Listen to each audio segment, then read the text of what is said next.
بدبو سے لوگ الٹی کر رہے ہیں. اب آتے ہیں آیت نمبر 2 پر. ما اغنا عنہ مالہ وما کسب. نہ ہی اس کا کوئی مال اس کے کام آیا، نہ ہی اس کی کوئی اولاد اس کے کام آئی. اصل میں یہ آیت جواب ہے اس بات کا جو ابو لہب اکثر لوگوں سے کہا کرتا تھا. اگر وہ سچا ہے دے دوں گا مال و دولت اللہ کو اور بچا لوں گا خود کو جہنم سے.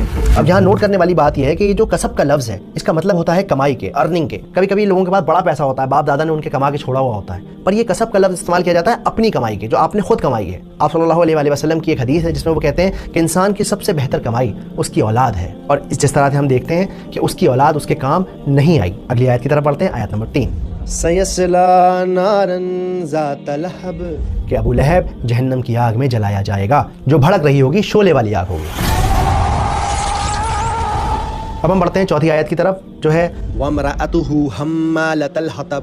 اور اس آیت کا مطلب ہے کہ اس کی بیوی اپنے سر پر ایندھن اٹھائی ہوگی. ایندھن کیا کہ وہ لکڑیاں ڈھو رہی ہوگی جہنم کے اندر. اس کا کام یہ ہوگا کہ جلنا تو ہے ہی ہے اور ساتھ میں آپ کو جانا ہے، اس کو جانا ہے اور جا کر یہ لکڑیاں لے کر آئے گی اور اس آگ کے اندر لکڑیاں ڈالے گی. تو جب ہم آگ میں لکڑیاں ڈالتے ہیں تو کیا ہوتا ہے؟ آگ اور تیز ہوتی ہے، تو اپنی آگ یہ خود بخود جلائے گی. لیکن یہاں مزے کی بات یہ ہے کہ اللہ تعالیٰ یہ بھی کہہ سکتے تھے کہ وہ جہنم میں جلے گی، وہ جہنم کا عذاب زندگی بھر جھیلتی رہے گی. یہی کیوں کہا کہ وہ لکڑیاں لے کر آئے گی؟ دیکھیے یہاں سمجھنے کی بات یہ ہے کہ وہ اپنی زندگی میں کیا کرتی تھی. آپ فکر نہ کریں، اب جو میں کہتی ہوں وہ کرتے جائیں بس. تو وہ اس دنیا میں اپنے ہسبینڈ کی نفرت کو فیول کرتی تھی، اس آگ کو بڑھانے میں اس کا ساتھ دیتی تھی. اسی وجہ سے اللہ سبحانہ و تعالیٰ نے آخرت میں اس کا عذاب یہ رکھا ہے کہ جاؤ جا کے لکڑیاں اٹھا کے لے کے آؤ، ڈھو اپنے سر پہ اور اپنی آگ کو خود بھڑکاؤ. اب یہاں پہ ایک اور ضروری بات ہے، بہت امپورٹنٹ بات ہے. جب بھی آپ نماز میں سورت کو ریسائٹ کریں تو ایسا نہیں کہ آپ گئے وَامْرَأَتُهُ حَمَّالَةَ الْحَطَبِ. نہ ہما ایک پاورفل لفظ ہے، بہت ہی زیادہ اس کے اندر اثر ہے، ویٹ ہے. تو آپ جب بھی پڑھیں گے آپ کو اس پہ زور دینا ہے. وَامْرَأَتُهُ حَمَّالَةَ الْحَطَبِ. آیت نمبر 5 کی طرف پڑھتے ہیں جو ہے فِي جِيدِهَا حَبْلٌ مِّن مَّسَدٍ. اور اس کے گلے میں مونج کی رسی ہوگی، یعنی ناریل کی چھال والی رسی ہوگی. یہاں پر جیدیہا کا جو لفظ ہے اس لفظ کا استعمال ہوتا ہے خوبصورت گردن کے لیے، ایسی گردن جو زیور سے لدی ہوئی ہو. کمال کی بات یہ ہے، مزے کی بات یہ ہے کہ رسی کا ذکر کیوں ہے اور گردن کا ذکر کیوں ہے؟ تو اس کے پیچھے کی بات یہ ہے کہ ام جمیل ایک خوبصورت سا اپنے گلے میں ہار پہنا کرتی تھی. وہ مکہ والوں سے کہتی تھی، اپنے نوکروں سے کہتی تھی، عام لوگوں سے کہتی تھی میرے گلے کا یہ ہار میں اس کو دوں گی جو محمد کے خلاف کھڑا ہوگا، میرا ساتھ دے گا. اور اسی وجہ سے یہاں یہ مینشن کیا گیا ہے کہ اس کے گلے میں مونج کی رسی ہوگی، بل والی رسی ہوگی، تکلیف دینے والی رسی ہوگی اس کی اس گلے میں جس میں وہ ہر وقت ہار پہنے رہتی تھی. یہ تھی سورہ لہب کی انڈرسٹینڈنگ. اب سب سے ضروری بات یہ کہ سمجھنا یہ ہے کہ آج ہماری زندگی میں اس کا کیا ریلیونس ہے. جو میں سمجھاؤں اس حساب سے بتاتا ہوں کہ سب سے پہلی بات تو یہ کہ سورت اس لیے نازل کی گئی ہے کہ وہ جو اللہ کے نبی کا دشمن ہے وہ اللہ کا دشمن ہے. جس اسپیڈ سے وہ اللہ کے نبی کی طرف بڑھ رہا تھا ظلم کرنے کے لیے، اس سے کہیں گنا زیادہ اسپیڈ سے اللہ کا عذاب ابو لہب کی طرف آ رہا تھا اور آ چکا تھا، اسے خبر نہیں تھی.